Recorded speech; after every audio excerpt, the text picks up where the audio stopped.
Hey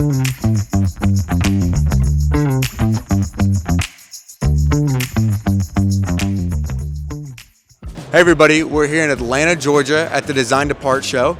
We're talking to people like paperless parts, precision machining companies, Swiss turning, metal fabricators, and we're going to learn a little bit more about the new technology they've been implementing in businesses and what makes these companies tick and the kind of customers they're doing work for. Come on, let's go explore.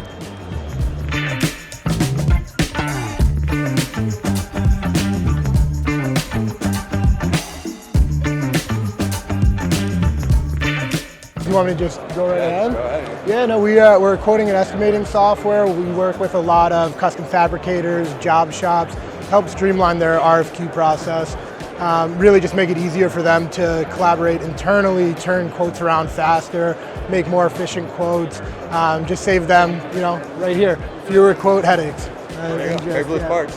Paperless parts. Yeah, so that was paperless parts. We integrate with them. They essentially take like a CAD file and they'll create the routing and quote, basically entirely automated, and then we tie into that by taking that routing and let people schedule the job and manufacture the part based off of the routing they generate. Very cool. So let's continue down this way. My name is Derek Curtis. I work for Holtz Precision. We're a large gauge calibration house in New England.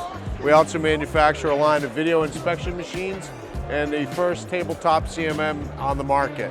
So can you tell me a little bit about what we have over here? Yeah, this machine here is made for instant part measuring. You basically slide the part that you're interested in measuring in, interrupt the beam. It'll automatically load the program based on the shape and give you your answers with no operator input at all. It's very fast and repeatable, so you get consistent results from operator to operator. So it'll capture the part in live time, give you all your measurements right here. Shows you if the part has failed, and then you can change to another part completely autonomously. And then we have a smaller vertical machine as well.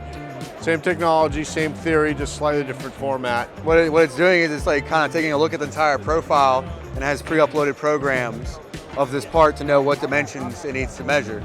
So as I take this part off and switch another part on, and I just give it a black screen to kind of say re-render, it now captures the profile again, takes a look at all of its different profiles it has loaded in the system and says these are the critical dimensions you want to measure, and it's actually logging those in like a database in the back end so I can quickly kind of export it. The database is right here. There's the database right there. You can see all the numbers, 37, 36, 35 of all the different profiles I've registered and taken. But it was probably 15 seconds and I learned how to use that machine. It's pretty easy. It's pretty easy.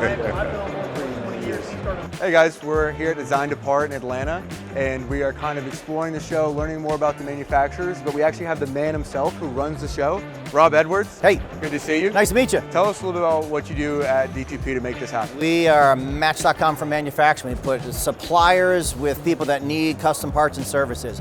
Been doing it since 1974. Me a little bit too, because I'm 61 years old as of next Wednesday. My parents started this company in the cellar of our house, and we have run almost 500 trade shows in these United States since then. Our goal, and it has, first of all, my father's a Marine, Semper Fi. We care about American manufacturing. We don't want things going offshore. We want the things that went offshore to sometimes come back. We have really good technology and really smart people here. We got to start making stuff here again. It matters to our long-term economy. A lot of people in politics don't seem to get that, of both types. They don't seem to understand that this matters. You can't just be a service industry. We can't just be visit us. We got to make stuff here. So our job is to get those people together. So that's what we do. We try to get people in touch with the other people. We're a Match.com for manufacturing, and we want to be as high-tech as possible doing it. Basically, they had this being manufactured in China, and it was a multi-board solution, 4 boards at one point with ribbon cables connecting the different boards. And China beat a lot of people here in the States based off of just solely labor, because the multiple boards and the ribbon cables, the manual process didn't matter to China. But then when they brought it back to the States, they needed a highly automated, manufacturing process that would reduce manual labor time. So they created a one-board solution and assembled the entire thing from start to finish. Do you mind if I show the original here? Yeah, go ahead. You have it? So the original is here, manufactured in China, and multi-board solution that had required all the manual labor. And then this is the redesigned product right here, is a single board solution. Turn Dynamics is our company, and we do Swiss machining, which a lot of people actually ask what that is and don't. Yeah. They don't know what it is? Yeah.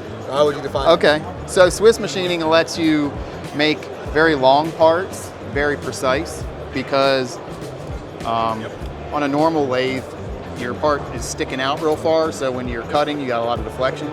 But with Swiss machining, it's supported throughout the cut because your tools are right in front of the bushing and support, so you don't have any deflection. So when you feed the bar out and you're cutting it, all your cutting action is taking place right in front of where the bar is supported.